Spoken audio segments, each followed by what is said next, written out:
بسم اللہ الرحمن الرحیم. لیسن نمبر 2,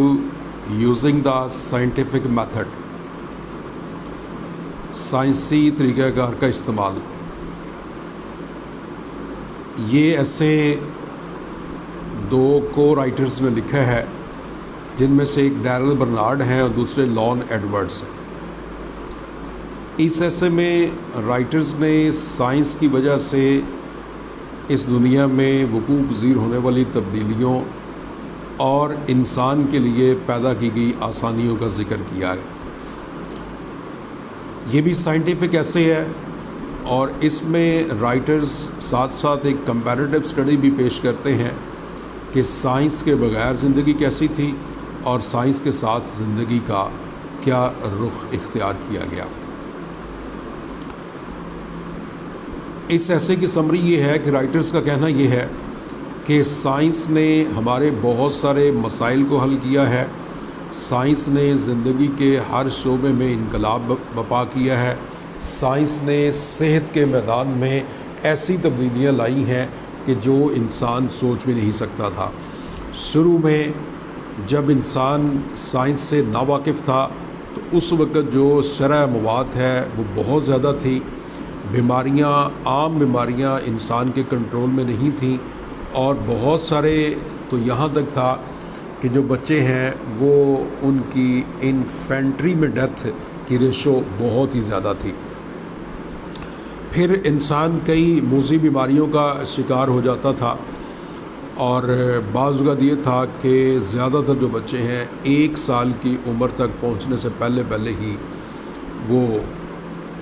دائی اجل کو لبیک کہہ جاتے تھے، دنیا سے چلے جاتے تھے. رائٹرز کہتے ہیں کہ سائنس سے پہلے جو انسان کا رہنے سہنے کا نظام تھا وہ بھی کوئی اتنا اچھا نہیں تھا. گلیاں تنگ تھیں، مکان تنگ تھے، کچی گلیاں تھیں، سینیٹری کنڈیشن نہ ہونے کے برابر تھی. آؤٹ ڈور ٹوائلٹ سسٹم تھا، گندا پانی تھا جو بہت ساری بیماریوں کو پھیلاتا تھا. لیکن سائنس کی بدولت اب سینیٹری کنڈیشنز مکمل طور پر بدل گئیں. سائنس نے انسان کو لیونگ سٹینڈرڈ دیا، اس نے اس کے ماحول کو بالکل ہی بدل دیا ہے. آج سے چند 100 سال پہلے کی زندگی اور آج کی زندگی کا اگر موازنہ کیا جائے تو یہ تقریباً ہمیں امپاسبل قسم کی زندگی نظر آتی ہے جو آج ہم جس زندگی کو انجوائے کر رہے ہیں. جیسے کہ پرانے دور میں لوگوں کو پینے کے لیے، نہانے کے لیے، استعمال کے لیے پانی گھر گھر میں دستیاب نہیں تھا. دور دور علاقوں سے کنووں سے پانی بھرا جاتا تھا اور آج جتنا پانی اس وقت ایک گھر کی ضرورت کے لیے استعمال کیا جاتا تھا آج ایک کچن میں چند منٹوں میں اتنا پانی ضائع کر دیا جاتا ہے. تو یہ سائنس کی بدولت ہے کہ آج انسان کو بیٹھے بٹھائے ہر وہ چیز مل رہی ہے جس کا وہ تصور بھی نہیں کر سکتا تھا. اسی طرح سائنس سے پہلے جو خوراک کی قلت ہے یہ بہت زیادہ تھی. خوراک کم تھی اور انسان زیادہ تھے. خوراک اگانے کے طریقے پرانے تھے اور ان میں پیداواری صلاحیتیں بہت کم تھیں. لیکن سائنس نے انسان کو اس فوڈ کے میٹر میں بھی خود کفیل بنا دیا اور وہ ایسی پروڈکشنز بھی پیدا کرنے لگا کہ جو پہلے ممکن نہیں تھا. بے موسم کے پھل اور بے موسم کی سبزیاں ان کی ایک مثال ہے. پھر رائٹرز کہتے ہیں کہ سائنس نے انسان کی سوچ میں بھی تبدیلیاں پیدا کی ہیں. سائنس کی ایڈونٹ سے پہلے انسان بہت زیادہ توہم پرستی کا شکار تھا. اس کے اپنے ہی خود ساختہ واقعات ایسے تھے جن پر وہ بلیو کرتا تھا اور اپنی زندگی کو اس نے اجیرن بنا دیا تھا. لیکن آج کا انسان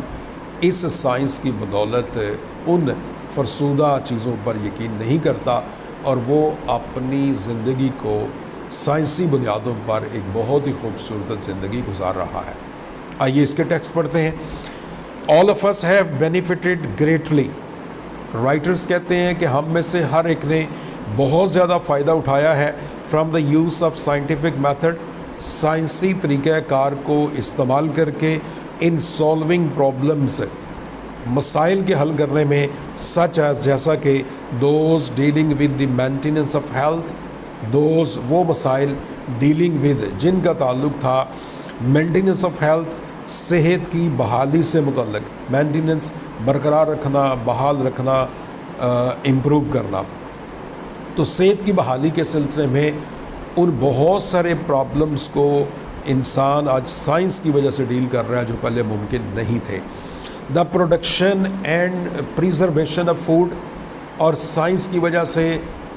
پروڈکشن، پیداوار، اینڈ پریزرویشن، اور محفوظ بنانا فوڈ، خوراک کو، یعنی پہلے نہ تو پیداوار اس لیول کی تھی، اتنی زیادہ تھی، اور نہ ہی اس کو محفوظ بنانے کے کوئی ایسے سائنٹیفک ذرائع ہمارے پاس موجود تھے۔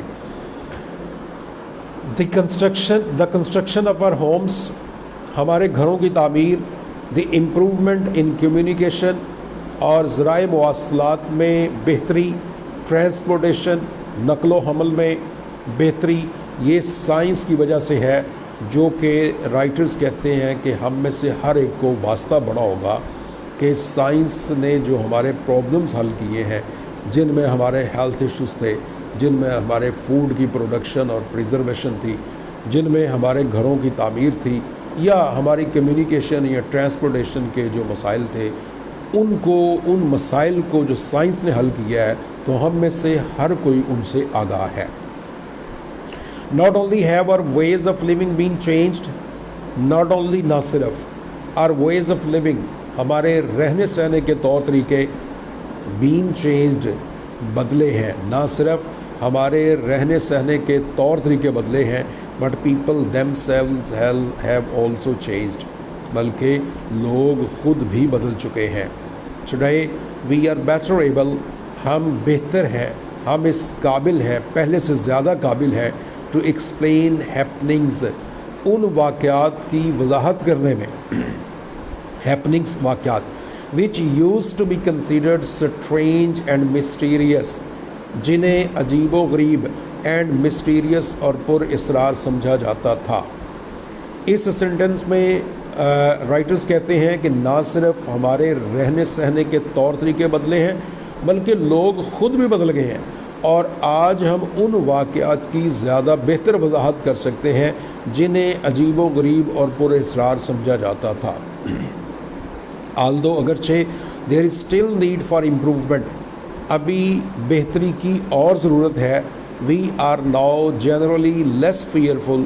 ہم عام طور پر کم خوفزدہ ہیں than our fathers and grandfathers were،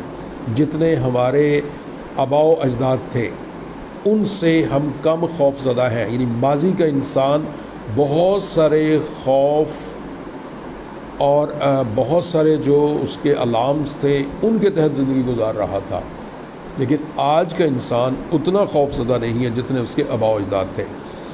we are also more critical, ہم زیادہ ناقد بھی بن چکے ہیں، کریٹیکل تنقید کرنے والے، ہم زیادہ ناقد بن چکے ہیں ان آر تھنکنگ، اپنی سوچ میں، دین آر اینسیسٹرز، جتنے ہمارے آباء و اجداد تھے ان سے زیادہ ہم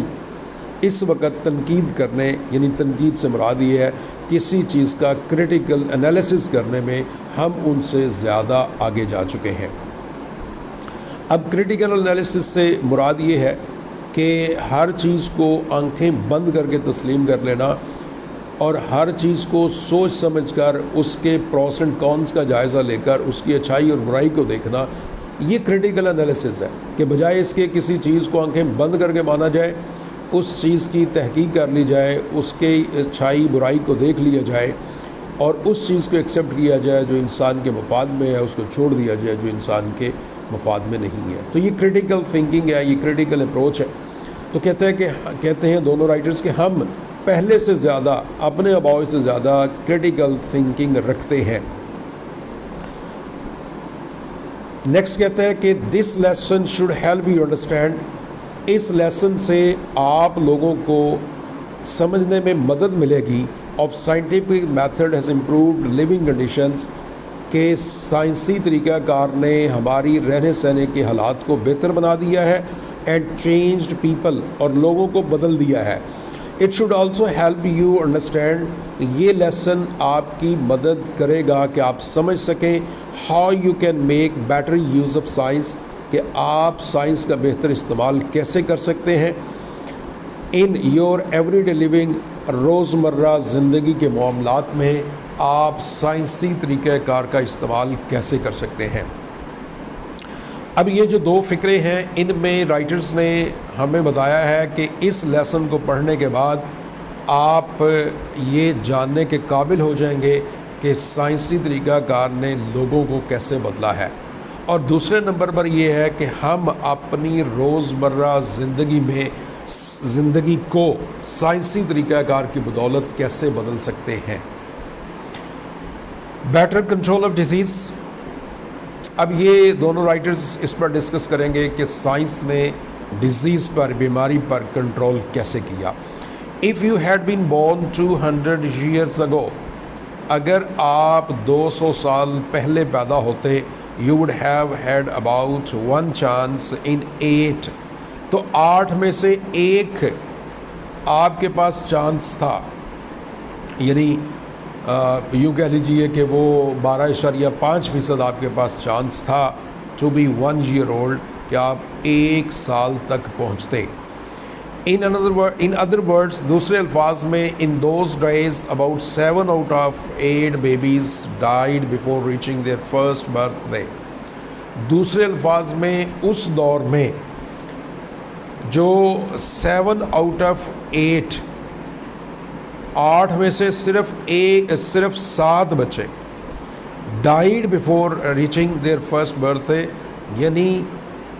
اس میں سے 8 میں سے 7 بچے ان کی ڈیتھ ہو جاتی تھی پہلی برتھ ڈے پر پہنچنے سے پہلے۔ سپوز، فرض کریں you had been an unusually strong little fellow، آپ اگر 200 سال پہلے ہوتے اور آپ بہت زیادہ سٹرونگ ہوتے، and had lived through the first year، اور آپ پہلا سال گزار بھی چکے ہوتے، یعنی 200 سال پہلے شاید ہمیں رائٹرز ہمیں امیجینیشنز میں لے کر جا رہے ہیں کہ اگر آپ بہت غیر معمولی صلاحیت کے بچے ہوتے تو ویری لائکلی، یعنی آپ 1 سال گزار بھی جاتے، very likely before you were 6 years old، 6 سال کی عمر تک پہنچنے سے پہلے you would have had smallpox, آپ کو چیچک کی بیماری لگ گئی ہوتی، اسمال پاکس، چیچک۔ اینڈ بائی دا ٹائم، اور جس وقت you reach the age of 12، آپ 12 سال کی عمر کو پہنچتے، یو وڈ انڈاؤٹیڈلی، تو بلا شبہ، ہیو ہیڈ میزلس، آپ کو خسرہ کی بیماری لگ جاتی، ووپنگ کف، یا آپ کو کالی کھانسی لگ جاتی، اسکارلٹ فیور آپ کو ہو جاتا، اینڈ ڈپتھیریا یا خناق کی بیماری کا آپ شکار ہو جاتے۔ تو یہاں اس نے ایک مثال دی ہے رائٹرز نے کہ اگر آپ تصور کریں کہ آپ 200 سال پہلے پیدا ہوئے ہیں اور آپ ان 7-8 میں سے ایک خوش قسمت بچہ ہے جو آپ اس قابل ہیں کہ آپ 1 سال زندگی کا بڑی کامیابی سے گزار گئے، زندہ بچنے والوں میں شامل ہو گئے، تو پھر 6 سال کے جب آپ ہو جاتے تو 6 سال کے بعد آپ کو چیچک کی بیماری لگ جاتی، جب آپ 12 سال تک پہنچتے تو پھر آپ کو خسرہ، کالی کھانسی، سرخ بخار اور خناق کی بیماریاں بھی آپ کو لگ جاتی، کیونکہ سائنس نے اس وقت تک ان کا بیماریوں کا حل نہیں بتایا تھا، ان کی روک تھام نہیں کی تھی، اور زیادہ تر بچے انہی کا شکار ہوتے تھے۔